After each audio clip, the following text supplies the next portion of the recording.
the battlefield is frozen, but this aerial campaign is a huge success for Ukraine because, again, it brings the war home for Russians. It prevents the Kremlin and Russian television propaganda, which is most Russians' primary source of information. The so-called Russian Amazon, it's Wildberries by name, and it's the country's largest online marketplace. It has been under sustained attack now from Ukraine. The warehouses of Wildberries are being used, say Ukraine, to store military-related goods. The attacks, though, have been severe, and sellers have experienced serious losses. The sites are reportedly not insured, leading to, calls for the Kremlin to intervene. Matthew Luxmoore is the Wall Street Journal's Ukraine correspondent on the line from Kyiv. Hello to you, Matthew. Hi there. Do tell us about Wildberries. What exactly is it, and why is Ukraine hitting it as hard as it is?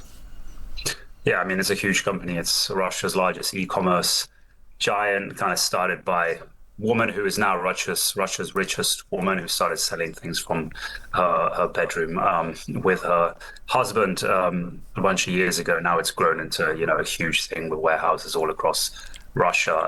I mean, for Kiev, really, it's a way of bringing the war home to Russians, to ordinary Russians. This is a strategy that Ukraine's been talking about for many years now, to kind of bring, allow Russians to kind of feel the pain that some Ukrainians are feeling themselves as well, really affecting their lives. And, people don't get deliveries, and small businesses are really suffering from this. So, I mean, from a military perspective, a lot of military analysts say it's kind of a masterstroke in elevating Ukraine's aerial campaign. Right, so it is giving Russians a taste of what Ukrainians have been feeling for a good long while now. And it's also applying genuine economic pressure.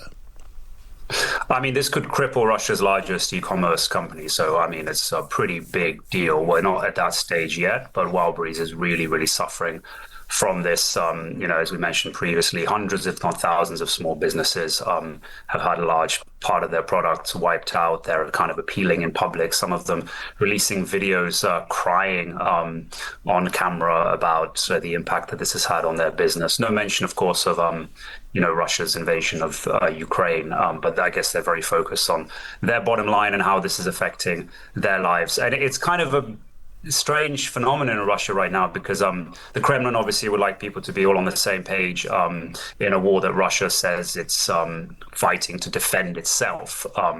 That's kind of the false narrative that Russia puts out. But at the same time, they're railing against someone who is one of the richest people in Russia who gets no sympathy whatsoever. So, it's kind of showing a side of Russia where there isn't too much sympathy for the victims of this attack. And a lot of people even feel a bit of schadenfreude. Right. So the general narrative, as you'll know better than me, Matthew, is that Ukraine is holding its own and more in the war with Russia.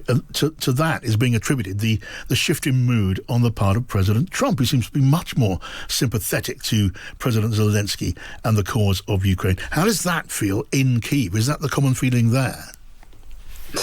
I mean, in Ukraine, people definitely feel more upbeat about what's happening. I wouldn't want to go too far with this idea that Ukraine has turned the tables on Russia. There's very much a sense that, the battlefield is frozen, but this aerial campaign is a huge success for Ukraine because, again, it brings the war home for Russians. It prevents the Kremlin and Russian television propaganda, which is most Russians' primary source of information, from preventing people from seeing what's happening in the war, because if they can see that a warehouse has been struck in their town or, a military facility has been struck, it's very, very hard for the authorities to deny that there's a problem. But at the same time, Ukraine is still very much, definitely on the battlefield, on the back foot. Russia is not moving forward, so they've been able to hold them back. But it's not a rosy picture. They're still losing a lot of people. So this is something that will give people more hope. And of course, it is influencing high-level politics. The bust-up in the Oval Office last year, during that bust-up, one thing that Trump kept repeating to President Volodymyr Zelensky of Ukraine is that you don't have the cards. The narrative is very, very different today because Ukraine definitely showed that it does have the cards. Matthew Luxmoore of the Wall Street Journal in Kyiv. Thank you for joining us.